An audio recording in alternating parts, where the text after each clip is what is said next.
Hey guys, अगर आपको Russia में आईटी जॉब्स पाने के लिए असिस्टेंस चाहिए या फिर इंडीवर्ल्ड के साथ टाई अप किए हुए रशियन यूनिवर्सिटीज में एडमिशन चाहिए तो आप मुझे व्हाट्सएप, टेलीग्राम या फिर कॉल कर सकते हैं इस नंबर पे। इसके बारे में डिटेल में जानने के लिए आप नीचे डिस्क्रिप्शन में दिए गए 2 यूट्यूब लिंक्स को क्लिक कर सकते हैं। हे गाइस, इंडिवाला एंटरटेनमेंट के नए वीडियो में आपका स्वागत है। मैं हूं प्रीति। तो जैसा कि हम जानते हैं, रशिया और यूक्रेन के बीच की वॉर सिर्फ इन दोनों कंट्रीज के बीच नहीं हो रही है। यूक्रेन की हेल्प में 40 कंट्रीज रशिया के साथ लड़ रही है और वहीं दूसरी तरफ रशिया अकेले सीना ताने खड़ा है। तो ये कंट्रीज यूक्रेन की हेल्प इनडायरेक्टली या डायरेक्टली कर रहे हैं, वेपन्स देकर या फिर फंडिंग कर।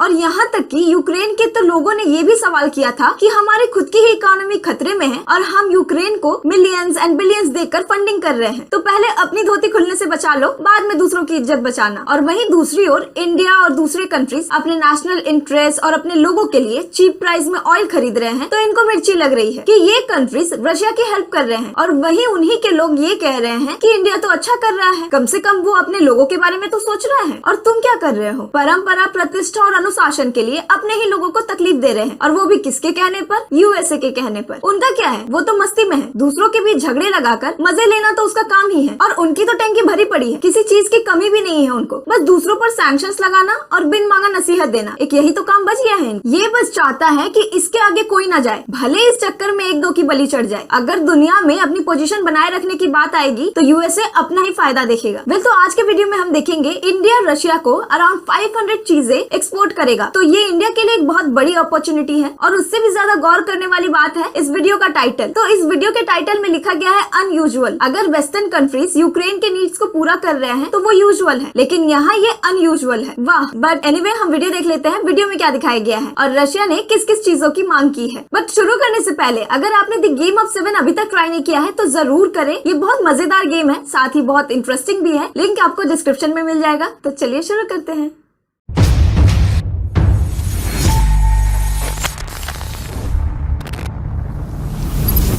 We have regular engagement with Russia. Russia द्वारा भारत से मदद मांगने की खबरों पर मोदी जी की सरकार ने अपना पहला रिस्पांस जारी किया।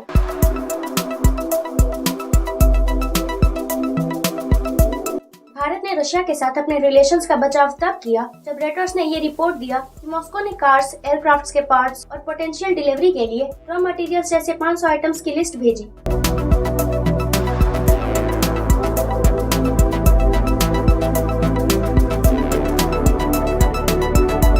विदेश मंत्रालय ने कहा कि ऐसे रिक्वेस्ट इंडिया रशिया के रिलेशंस का रेगुलर फीचर है।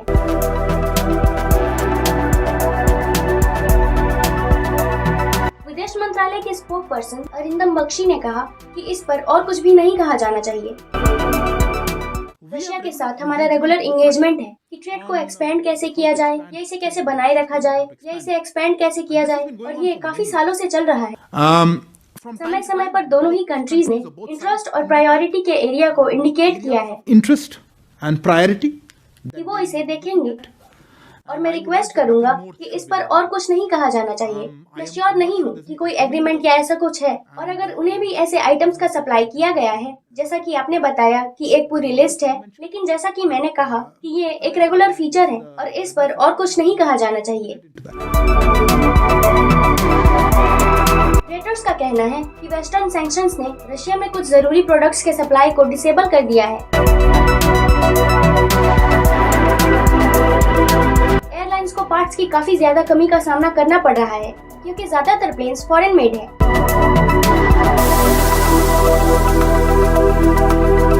जबकि कार्स के पार्ट्स के भी डिमांड है क्योंकि ग्लोबल ऑटो मेकर्स ने मार्केट छोड़ दिया है।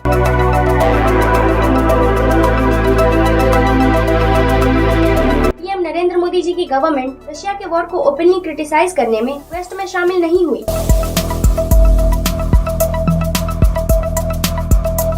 और सैंक्शन के प्रभाव से रशियन ऑयल की खरीद में तेजी से वृद्धि हुई है।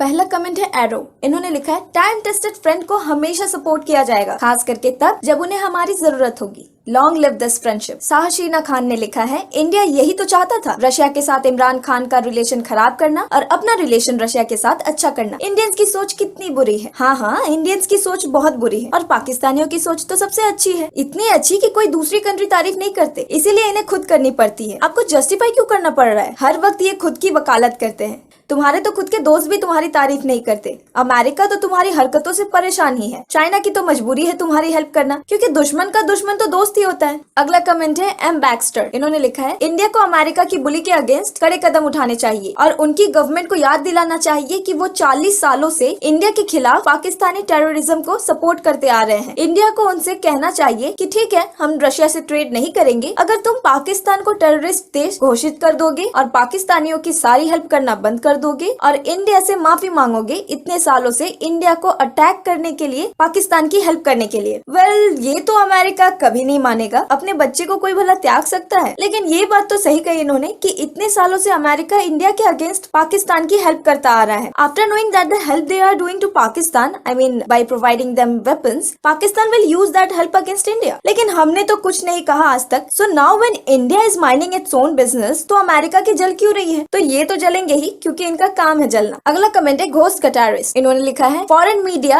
इस छोटी सी चीज को इतना बड़ा करके दिखा रहा है, लग रहा है इंडिया ने कुछ जुर्म कर दिया है। एके ने लिखा है, यहाँ अनयूजुअल जैसा कुछ नहीं है, मीडिया वाले बस बात का बतंगड़ बनाते हैं। थॉयंगबा नाओरेम ने कमेंट किया है, जो भी वो चाहते हैं उन्हें बस वो दे दो, सोचो मत ज्यादा। रॉबर्ट ऑलेरी ने लिखा है, इंडिया को उनसे ट्रेड करना चाहिए जिनसे वो करना चाहते हैं, same with Russia, China and the USA. Navarro रैकलायन ने लिखा है, तुम डेविल के साथ डील कर रहे हो, वही तुम्हें पीछे से छुरा घोपेंगे। हाँ, इतने सालों से बैक स्टेप किसने किया है वो तो हम सभी ने देखा ही है। इंटरव्यू में मीडिया के सामने India is our good friend and dependable partner बोलते हैं और फिर वही चुपके चुपके पाकिस्तान की मिलिट्री को हेल्प करते हैं ताकि वो हम पर टेरर अटैक कर सके।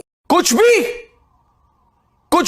नेक्स्ट कमेंट है माओ एयर। इन्होंने लिखा है, ये इंडिया के लिए एक बहुत बड़ा अपॉर्चुनिटी है। क्या इंडिया इस अपॉर्चुनिटी को ग्रैब कर पाएगा या हिपोक्रेट वेस्ट इसे छीन लेगा? अगर इंडिया इसको नहीं लेगा तो बहुत से कंट्री ताक में बैठे हैं इस अपॉर्चुनिटी को ग्रैब करने के लिए। हस्की ने कमेंट किया है, इंडिया याद रहे, अमेरिकन और यूरोपियन कमर्शियल एयरक्राफ्ट के पार्ट्स को रशिया को ना बेचे, चाहे फिर इंडिया उसके लाइसेंस भी क्यों ना बना ले। दूसरी बात, हर उन इंडियन कंपनीज पर सैंक्शंस लगने चाहिए जो सैंक्शंस के अगेंस्ट जाकर रशिया की हेल्प कर रहे हैं। फिर एनोनिमस ने लिखा है, अगर यूएसए ये जानते हुए भी कि पाकिस्तान इंडिया के खिलाफ और प्लस F-16 प्रोवाइड कर सकते हैं और यूक्रेन को मना करने के बावजूद पाकिस्तानियों को वेपन सप्लाई करते हैं, ये जानते हुए कि वो टेररिस्ट अटैक करते हैं हमारी टेरिटरी पर, जो कि दूसरों की भी मिली भगत है, मींस प्रॉक्सी वॉर, तो वो हमें कैसे लेक्चर दे सकते हैं और हमसे कैसे उम्मीद कर सकते हैं कि हम अपने ओल्ड और ट्रस्टेड फ्रेंड को धोखा दे। यहाँ आपको इंडिया को लेक्चर देने का कोई हक नहीं है। जिया आफ्ताब ने लिखा है, चाइना इज योर फादर। वैसे यहाँ पूरी दुनिया ही जानती है कि चाइना किसका फादर है, खुद पाकिस्तान भी ये बता सकता है। ये अब भला उनसे बेहतर कौन जानता है ना? अगर पापा ने इनको पॉकेट मनी देनी बंद कर दी तो बस उनका हाल तो फिर दो किडनी है, एक बेच दूंगा। तो आज का वीडियो मैं यहाँ पे खत्म करती हूँ और मिलती हूँ आपसे नेक्स्ट वीडियो में। Till then, good bye.